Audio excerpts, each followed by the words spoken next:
29. Then something happened so big that Samiko could think of nothing else.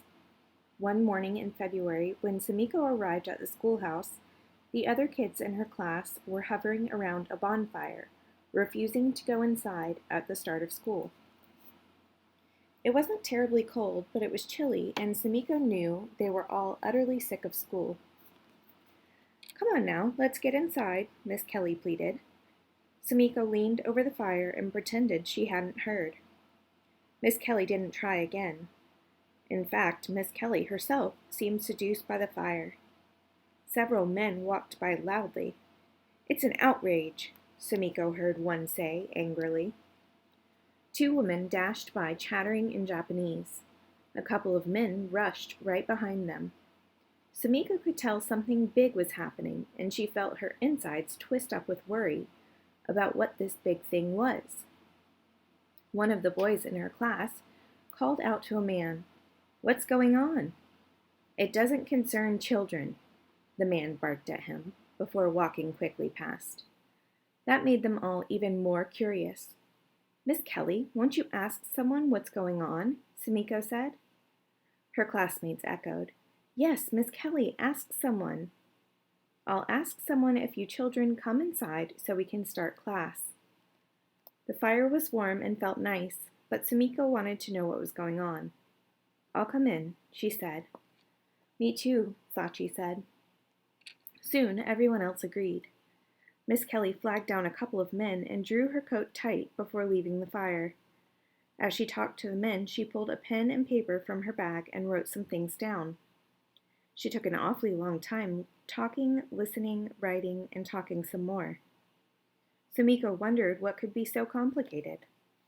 When Miss Kelly returned, she told the class, "Inside, all of you. Come on, inside, and I'll tell you what's happening."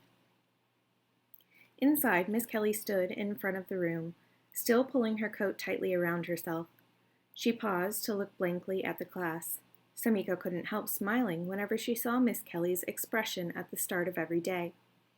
She always looked surprised to find herself in a dirty desert classroom, in front of a room full of unruly Japanese kids. "Okay then, here it is, verbatim," Miss Kelly said. She read from her notes. "Every man or woman in camp aged 17 or older will be required to fill out a questionnaire in preparation for instituting a military draft of young Nisei men." "Why?" several kids shouted out. Miss Kelly took a big breath. "I'm trying to tell you. Just listen." She looked back down at her paper. "They'll be asked many questions, including two important ones. The first is, are you willing to serve in the armed forces of the United States on combat duty whenever ordered? And the second is, will you swear unqualified allegiance to the United States of America and faithfully defend the United States from any or all attack by foreign or domestic forces, and forswear any form of allegiance to the Japanese Emperor or to any other foreign government, power, or organization?" One boy said, "It's a trick. If my father says yes and forswears allegiance to Japan, and they don't give him rights here, he won't have any country at all." That made sense to Samiko. Another boy said, "If your father doesn't answer yes, they might send you to Japan." That made sense too. Samiko didn't know whether all this was rumor or fact. There were always a lot of rumors. One week, everybody had heard that Poston would be closed and that they'd all be sent to one of the camps in Arkansas. Another week, everybody heard that a man everyone trusted was an Inu. Sometimes there were rumors of impending beatings. Sometimes there were rumors that nobody would be getting paychecks that week. And so on, a consistent supply of new rumors. Then everyone was shouting at once. Samiko didn't know what to think of this new information.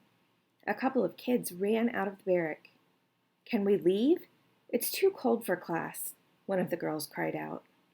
As an answer, Miss Kelly opened a book. She read a portion out loud and then passed it around to the students so they could read out loud. No one read with enthusiasm. Fortunately, that afternoon, Miss Kelly let them out early, and Samiko rushed away with her chair. She wanted to know what Bull and Ichiro thought of this new government information. On the way home, Samiko passed groups of men arguing in the streets and aisles of posterns. Sometimes she just walked right up and started listening until the men made her go away. Other times, she walked slowly, pretending to be struggling with her chair. In this way, she learned that some people believed the questions were designed to trick them. If you agreed to forswear allegiance to Japan, wouldn't the authorities assume that you held such an allegiance in the first place, and then punish you somehow? And some people wanted to know what exactly was a foreign power or organization. Did that mean you wouldn't be allowed to join organizations with a C as members? Other people said they would forswear allegiance to Japan only if the United States gave them back their full rights first. And the young men wondered, what if they died for their country and their families were never even given back their rights? When Samiko got home, she found no surprises. Auntie and Bull had already decided to answer yes to both questions, as had Mr. Moto, and Mr. Moto had insisted his son do the same. But Samiko worried about what Ichiro would say. Nobody had seen him around that day, and Samiko also worried about what Jishan and Uncle would answer on their questionnaires up in their camp. It was so long ago that she had last seen them. It seemed amazing to Samiko that the government would round up all the Japanese, throw them in camps, and then let the men out to join the army for no other reason than that they would wrote yes, yes to two particular questions on a form. If all it took to prove your loyalty was to fill out some form, why hadn't the government given them the form before putting them in camps? Most of the residents of Poston quickly answered yes, yes, and the administration announced that those who answered no, no would be shipped off to the camp at Tule Lake, California.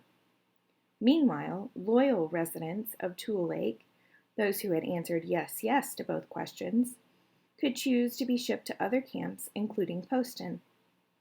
And in the future, Tule Lake would no longer be considered a relocation center, but rather a segregation center. All of this based on a form people filled out. Everybody called the men being shipped to Tule Lake no-no boys. Most amazingly, the government was now calling on young men to sign up for a special draft for an all-in-the-sea combat team of about 5,000 men. Bull was literally first in line to sign up, and a couple of days after Bull signed up, Ichiro shocked them all by announcing that he would sign up as well. He said he was doing it for Samiko and Tak Tak. For us, Samiko said. I'm going to kill some Nazis and get you out of here faster, Ichiro bragged. I'm going to get 20 medals and marry the prettiest girl I can find. Samiko didn't now know how Frank could stand knowing that his brothers were fighting. The thought of someone shooting at Bull or Ichiro made her sick. And even though it made her sick, she couldn't stop thinking about it. At night, she lay in bed and listened to the sound of their breathing and tried to imagine this room without that sound. How quiet and empty the room would be. How small their family was getting. Some of the men who joined the army got married before they left.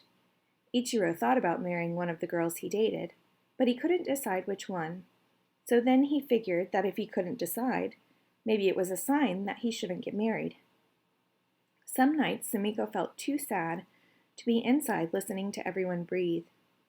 Tak Tak's nose was often stuffed, and Samiko hated to listen to him struggle for breath. She imagined his lungs brown from dust, and Auntie was so depressed about Bull and Ichiro that she cried for hours at night. Samiko thought there was nothing in the world sadder than listening to someone cry for hours. It was even worse than your own tears. So Samiko would wrap herself in a blanket and take her chair outside to sit in the desert. The dry winds often kept the world around her in constant motion. One night, two huge white clouds stretched out on either side of the moon. It looked like a giant moth, and the moon was the moth's body and the clouds as glowing wings. The beautiful white moth took up half the sky.